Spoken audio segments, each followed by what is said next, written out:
Gorgeous sunny day here in Dallas, Texas at Premier Truck Group of North Dallas. Wanted to show you a 2022 Freightliner Cascadia, looking sharp in black.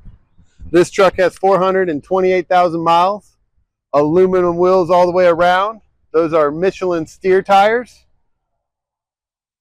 This truck is going to have a DD15 paired with a DT12 automated manual transmission.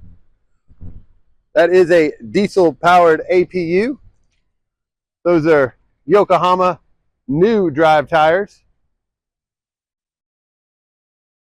You will have a sliding fifth wheel. The fuel tanks are 100 gallons dual, 200 total.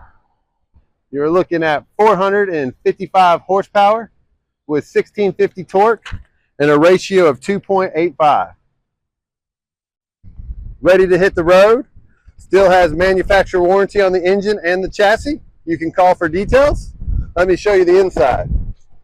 As we can see, we have the 5.0 Detroit Assurance with lane departure and collision mitigation.